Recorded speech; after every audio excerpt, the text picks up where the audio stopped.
पूर्वीच्या काळी वयाच्या 60 नंतर विविध दुखणी माणसाच्या मागे लागत होती। रक्तदाब, मधुमेह, हृदयविकार यासारख्या विकारांचा तरुणाईमध्ये लवलेश नसायचा। मात्र अलीकडच्या काळात हृदयविकाराचं प्रमाण तरुणाईमध्ये वाढू लागलंय। 20 ते 40 वयोगटामध्ये हृदयविकाराचा धक्का बसून अकाली मृत्यू होण्याचं प्रमाण वाढलंय।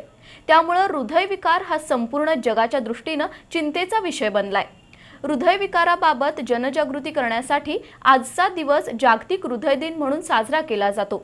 या पार्श्वभूमीवर हृदयरोगाची लक्षणं, परिणाम आणि उपाय याबाबत प्रबोधन करणारं बी न्यूजचं हे विशेष वृत्त। मानवाच्या जन्मापासून ते मृत्यूपर्यंत अखंडपणे काम करणारा अवयव म्हणजे हृदय। ज्याचं हृदय मजबूत आणि निरोगी ती व्यक्ती व्याधीमुक्त असते। मात्र पूर्वी वयाच्या 60-65 नंतर उद्भवणारा हृदयविकार आता 30च्या वयोगटातील तरुणाईलाही विळखा घालू लागलाय। व्यसनाधीन व्यक्तींबरोबरच नियमित व्यायाम करणाऱ्या धडधाकट व्यक्तींनाही हृदयविकार होऊ लागलाय। भारतात दरवर्षी होणाऱ्या एकूण मृत्यूंपैकी तब्बल 32% मृत्यू हृदयरोगामुळे होतात। या पार्श्वभूमीवर हृदयरोग आणि त्यासाठी घ्यायची काळजी याबाबत जनजागृती करण्यासाठी आजचा दिवस जागतिक हृदय दिन म्हणून साजरा केला जातो। कोणत्याही प्रकारचं व्यसन, गरजेपेक्षा जास्त खाणं, साखर, मीठ आणि चरबीयुक्त पदार्थांचं अतिसेवन आणि ताणतणाव यामुळे हृदयविकाराला आमंत्रण मिळतं। त्यामुळे तरुणाईनं आपल्या आहार, विहार, व्यायामावर लक्ष केंद्रित करून त्याचं टाइम टेबल काटेकोरपणे पाळण्याची गरज असल्याचा सल्ला प्रसिद्ध हृदयरोग तज्ज्ञ डॉक्टर आलोक शिंदे देतात। व्यसनांचं वाढतं प्रमाण यामुळे तरुणाईमध्ये सुद्धा हृदयविकार हा 30-40 मध्ये दिसू लागलेला आहे।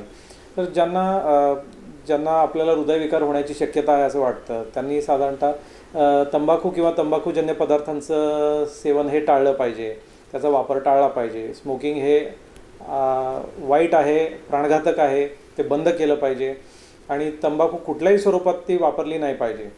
आणि त्याचबरोबर ज्यांच्या आईवडिलांना किंवा भाऊ बहिणी यांना ब्लड रिलेशनमधल्या लोकांना कमी वयामध्ये म्हणजे 50च्या आत अटॅक आलेले आहेत, अशा लोकांना फॅमिली हिस्ट्री म्हणजे वारसा असतो। सो अशा लोकांनी आपले फिजिशियन किंवा हृदयरोग तज्ज्ञ यांचा सल्ला घेतला पाहिजे आणि आपले कोलेस्ट्रॉल लेवल चेक केलं पाहिजे आणि बाकी आणखी ताणतणावाचं व्यवस्थापन म्हणजे स्ट्रेस मॅनेजमेंट हे केलं पाहिजे। हृदयरोग टाळण्यासाठी दररोज किमान अर्धा तास व्यायाम करावा। जास्तीत जास्त पायी चालण्याचा अथवा सायकल चालवण्याचा प्रयत्न करावा। आहारात नेहमी हिरव्या पालेभाज्यांचा समावेश असावा, तसंच नियमित फलाहार घ्यावा। संगीत, बागकाम, वाचन आणि योग साधनेद्वारे अथवा आपल्याला असणाऱ्या एखाद्या छंदात मन गुंतवून तणावापासून दूर राहावं आणि वयाची 30 वर्ष पूर्ण होताच तपासणी नियमित करून घ्यायला हवी। याचबरोबर रक्तदाब, कोलेस्ट्रॉल आणि मधुमेहाचीही तपासणी होते। अशी तपासणी दरवर्षी करायला हवी। त्यातूनही हृदयविकाराचं निदान झालं किंवा हृदयविकाराचा झटका आला तरी घाबरून न जाता लवकरात लवकर वैद्यकीय उपचार मिळण्यासाठी प्रयत्न करावेत। कारण रुग्णाच्या जीविताच्या दृष्टीने हार्ट अटॅक नंतरचा 1 तास खूप महत्त्वाचा असतो असं डॉक्टर शिंदे सांगतात। इज मसल, कारण तुम्ही जेवढा वेळ दौडाल हृदयविकाराचा झटका आल्यानंतर तेवढा हृदयाच्या पेशी मृत होतात आणि त्यांना परमनंट डॅमेज होतं। तर गोल्डन आवर ही कन्सेप्ट यामध्ये सगळ्यात जास्त महत्त्वाची आहे।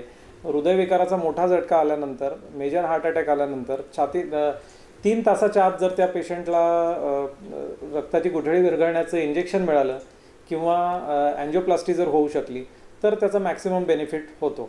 गोल्डन आवर असं आपण का म्हणतो, कारण पहिल्या 1 तासाच्या आत जर ही ट्रीटमेंट पेशंटला मिळाली तर त्याचा मॅक्सिमम बेनिफिट होतो आणि हृदयाचं परमनंट डॅमेज, इरिव्हर्सिबल डॅमेज हे आपण प्रिव्हेंट करू शकतो। त्यामुळे छातीत दुखायला सुरुवात झाल्यापासून त्वरित जितक्या लवकर होईल तितक्या लवकर आपण जवळच्या ICU बॅकअप किंवा जिथे ECG शक्य असेल अशा ठिकाणी आपण आपला ECG करून घ्यावा आणि त्यानंतर आपल्या फॅमिली डॉक्टर किंवा फिजिशियन यांच्या मार्गदर्शनानुसार पुढचे उपचार घ्यावेत।